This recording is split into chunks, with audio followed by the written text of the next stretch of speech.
Good morning dear students. BSc part second में carboxylic acid and its derivative chapter के अंदर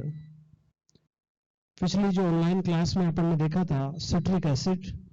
और citric acid में भी अपन ने पढ़ा था सिंथेसिस ऑफ सिट्रिक एसिड। यदि अपन उसको एक बार फिर रिमाइंड करें तो वहां पर तीन टाइप के सिंथेसिस अपन ने पढ़े थे। फर्स्ट है वो जैसे लेमन जूस के द्वारा अपन सिट्रिक एसिड किस तरीके से प्राप्त करते हैं। दूसरा अपन ने पढ़ा था बाय गिल्सरोल के द्वारा, और थर्ड अपन पढ़ा था लॉरेंस का रिफॉर्मेस्ट की सिंथेसिस। रिफॉर्मेस्ट की सिंथेसिस के द्वारा भी अपन सिट्रिक एसिड को सिंथेसाइज कर सकते हैं। उसके बाद में अपन देखते हैं physical property of citric acid. तो सिट्रिक एसिड की जो फिजिकल प्रॉपर्टी है,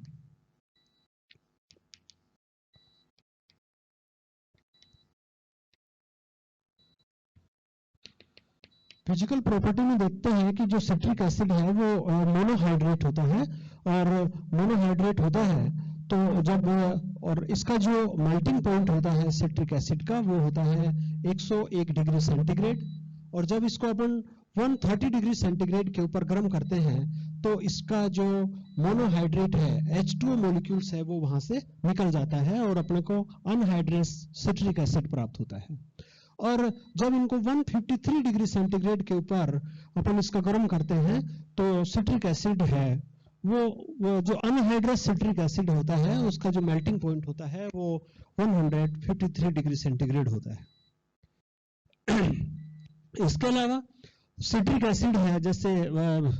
जो वाटर है, एल्कोहल्स है, इसके अंदर सोल्यूबल होता है, जबकि ईथर के अंदर ये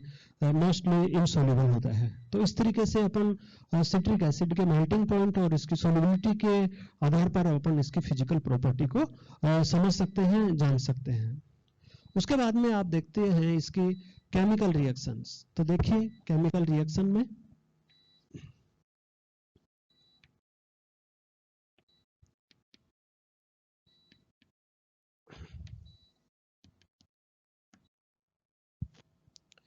केमिकल रिएक्शन में सबसे पहले अपन लिखेंगे formation of salt.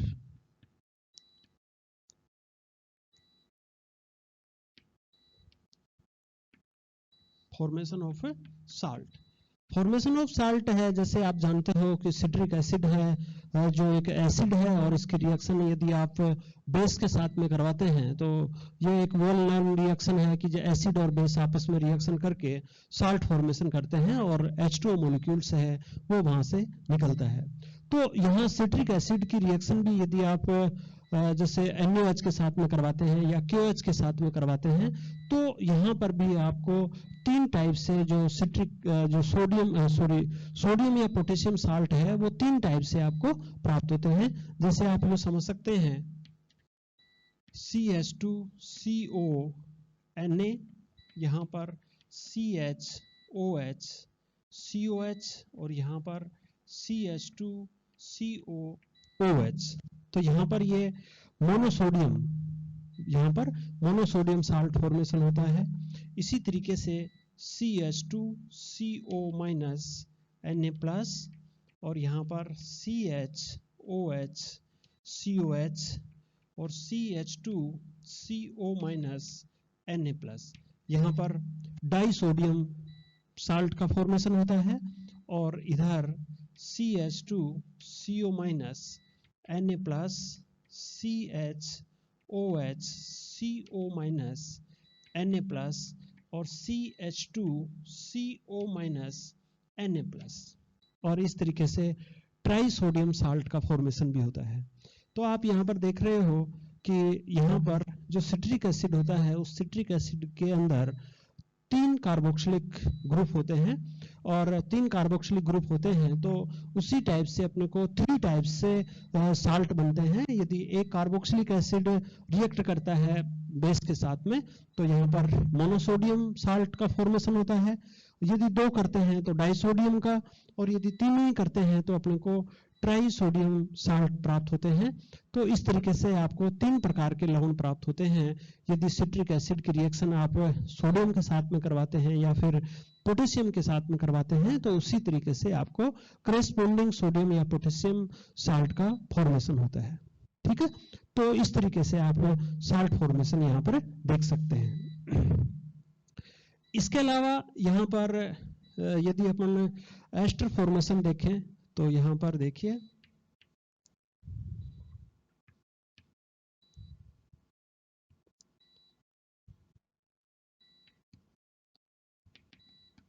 Formation of ester के अंदर अपन यहाँ पर इस तरीके से देखते हैं कि जो एस्टर होते हैं COOR, और यहाँ पर ये जो एस्टर हैं ये जो कार्बोक्सिलिक एसिड होते हैं वो कार्बोक्सिलिक एसिड इस तरीके से, और ये कार्बोक्सिलिक एसिड अल्कोहल के साथ में इस तरीके से रिएक्शन करके अपन जानते हैं कि ये एस्टर का फॉर्मेशन करते हैं, और ये रिएक्शन है ये आप जानते हैं कि ये एस्टरिफिकेशन रिएक्शन होती है। तो सिट्रिक एसिड में भी तीन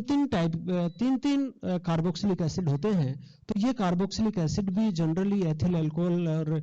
जो भी अल्कोहल्स हैं उनके साथ में रिएक्शन करके और एस्टर का फॉर्मेशन करते हैं। यहाँ पर जिस तरीके से आपने यहाँ पर देखा है कि 3 टाइप के अपने को साल्ट प्राप्त होते हैं, उसी तरीके से यदि यहाँ पर आप सिट्रिक एसिड है उस सिट्रिक एसिड की रिएक्शन भी आप अल्कोहल के साथ में करवाते हैं तो आपको यहाँ पर 3 टाइप के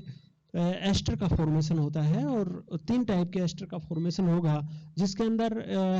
ऐसा एस्टर भी प्राप्त होगा जिसमें मोनो एसीटेट होगा, जिसमें एक ही कार्बोक्सिलिक समूह है वो एथिल अल्कोहल के साथ में रिएक्शन करता है, दूसरा डाई एसीटेट भी होगा और तीसरा ट्राई एसीटेट भी होगा। तो जनरली आप ये समझ सकते हैं कि जैसे ये CH2COOH और यहाँ पर COH और यहाँ पर CH2COOH, ये सिट्रिक एसिड है। और सिट्रिक एसिड में जब ये कार्बोक्सिलिक समूह है और इसकी रिएक्शन आप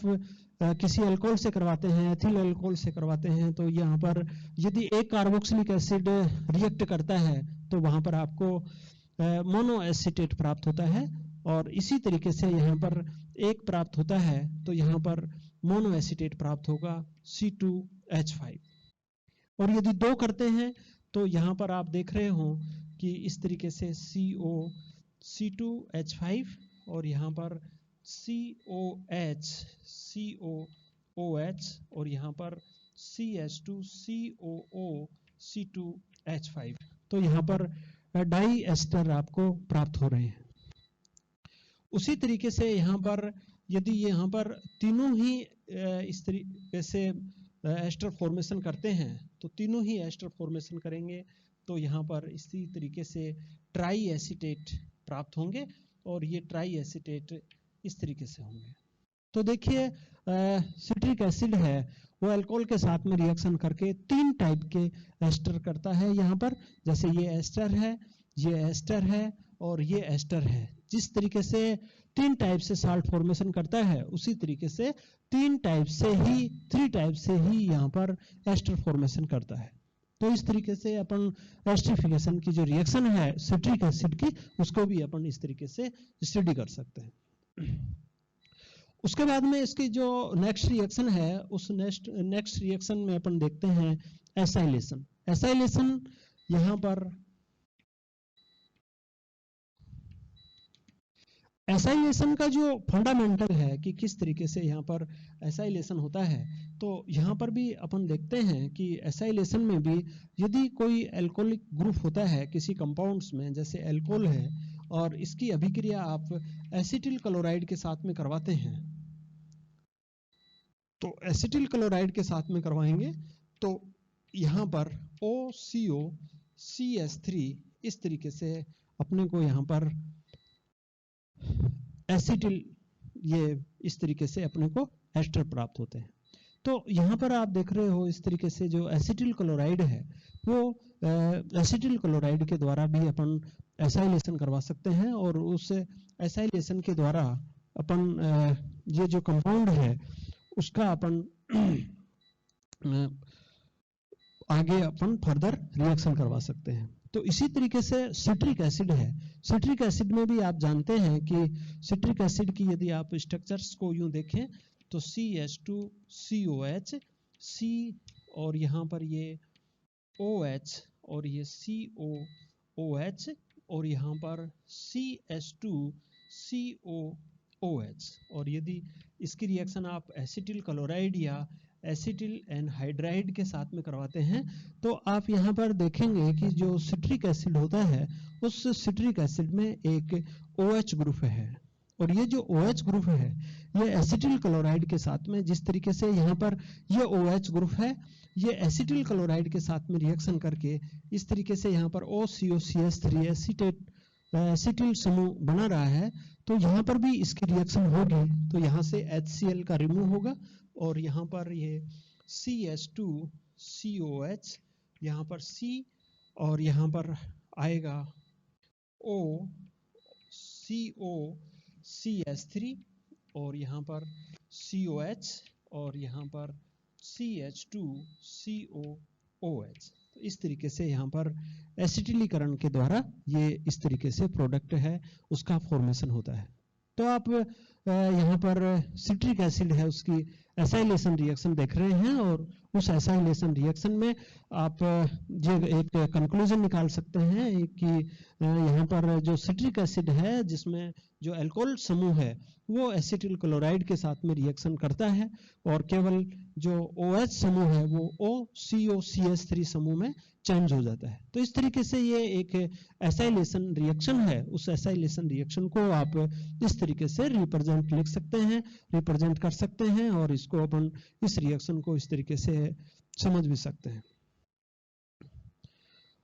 उसके बाद में देखिए यहाँ पर अपन इसकी सिट्रिक एसिड है उसकी नेक्स्ट रिएक्शन में अपन चलते हैं, रिडक्शन। रिडक्शन का आपने पहले भी पढ़ा है कि रिडक्शन अपन जब करवाते हैं तो जैसे अपन HI के द्वारा रिडक्शन करवाते हैं और हाइड्रोजन आयोडाइड के द्वारा अपन रिडक्शन जब भी करवाते हैं तो वो रिडक्शन है वो OH समूह का होता है, और जब OH समूह का रिडक्शन होता है तो वहां पर जैसे आप यूं समझ सकते हैं कि जैसे R और यहाँ पर O, किसी भी समूह से यहाँ पर OH प्लस HI, और HI के यहाँ पर दो मॉलिक्यूल्स काम में आते हैं। तो HI के दो मॉलिक्यूल्स काम में आएंगे तो यहाँ पर HI, तो यहाँ पर अपन देखेंगे कि ये H2O मॉलिक्यूल्स, एक यहाँ से क्या निकल जाता है H2O मॉलिक्यूल्स, और एक यहाँ से क्या निकल जाता है I2। तो यहाँ पर ये जो समूह है ये OH समूह है, इस OH समूह का जो सब्स्टिट्यूशन है वो किसके द्वारा हो जाता है, हाइड्रोजन के द्वारा हो जाता है। यहाँ पर मतलब OH समूह है उसकी जगह पर H समूह आ जाता है, और चूंकि ऑक्सीजन हट करके हाइड्रोजन जुड़ रहा है तो आप जानते हैं कि जब ऋण विद्युती हटता है और धन विद्युती जुड़ता है तो इस तरीके की प्रोसेस को अपन रिडक्शन बोलते हैं, है ना। तो यहाँ पर भी आप देखेंगे कि सिट्रिक एसिड के अंदर एक OH फंक्शनल ग्रुप है, और जब OH फंक्शनल ग्रुप की प्रेजेंस होती है और इसकी रिएक्शन आप हाइड्रोजन आयोडाइड के साथ में करवाते हैं तो यहाँ पर भी OH समूह है उसका OH समूह तो हट जाता है और उसकी जगह पर यहाँ पर जो रिमेनिंग पार्ट जो H है वो H आ जाएगा, और H आ जाता है तो उस पूरे समूह है वो उसका क्या होता है, रिडक्शन होता है। ये जो चीजें हैं वो आप इसकी केमिकल रिएक्शन के अंदर देखिए। जैसे अपन सिट्रिक एसिड को लिखते हैं CH2COOH, और यहाँ पर लिखते हैं अपन COH, और यहाँ पर ये है CH2COOH। जैसे कि ये OH ग्रुप है, और ये जो OH ग्रुप है ये कार्बन से जुड़ा हुआ है, और जब इसका अपन रिडक्शन करवाते हैं तो यहाँ पर एक OH ग्रुप के लिए यहाँ पर 2 मोल्स हाइड्रोजन आयोडाइड के काम में लेते हैं, और हाइड्रोजन आयोडाइड के काम में लेंगे तो यहाँ पर आप देख रहे हो कि एक तो क्या निकलेगा यहाँ से H2O मॉलिक्यूल्स, तो यहाँ पर ये OH और ये H से H2O मॉलिक्यूल्स, बाकी का जो H है वो यहाँ पर इस तरीके से जुड़ जाएगा। तो यहाँ पर क्या आएगा CH2COOH, C, यहाँ पर देखिए OH की जगह पर क्या आएगा, हाइड्रोजन, तो यहाँ पर भी OH की जगह पर क्या आएगा, H, यहाँ पर COOH, और यहाँ पर CH2COOH। इसके साथ में ही यहाँ पर H2O और यहाँ पर आयोडीन। ओके, तो यहाँ पर आप देख पा रहे हैं कि यहाँ पर यहाँ से क्या हो रहा है, रिडक्शन हो रहा है, और उस रिडक्शन से यहाँ पर CH समूह जुड़ करके यहाँ पर 1 2 3 try propane try carboxylic acid है वो अपने को प्राप्त हो रहा है। तो इस तरीके से आप सिट्रिक एसिड है, उस सिट्रिक एसिड का हाइड्रोजन आयोडाइड के द्वारा भी अपचयन करके प्रोपेन 1 2 3 ट्राई कार्बोक्सिलिक एसिड है उसमें अपन उसको रिडक्शन कर देते हैं, और उसका रिडक्शन होकर के इस तरीके से कंपाउंड से है वो अपने को प्राप्त होता है। तो आप यहाँ पर देख रहे हो कि सिट्रिक एसिड है, उस सिट्रिक एसिड की आपने यहाँ पर 4 रिएक्शन देखी हैं। जैसे पहला है साल्ट फॉर्मेशन रिएक्शन, जिसमें अपन किसी बेस के साथ में रिएक्शन करवाते हैं, और सेकंड है यहाँ पर फॉर्मेशन ऑफ एस्टर, और एस्टर के फॉर्मेशन में आप जानते हैं कि एस्टरिफिकेशन की रिएक्शन के द्वारा अपन एस्टर फॉर्मेशन करते हैं, और एस्टरिफिकेशन की रिएक्शन में एक कार्बोक्सिलिक एसिड और एक अल्कोहलिक समूह है वो आपस में रिएक्शन करके एस्टर का फॉर्मेशन करते हैं। तो यहाँ पर जो सिट्रिक एसिड है उसके अंदर कार्बोक्सिलिक एसिड है, और उसकी रिएक्शन अपन अल्कोहल से करवा करके यहाँ पर आपने देखा था, अभी पढ़ा था आपने कि इस तरीके से 3 टाइप से आपको एस्टर प्राप्त होते हैं।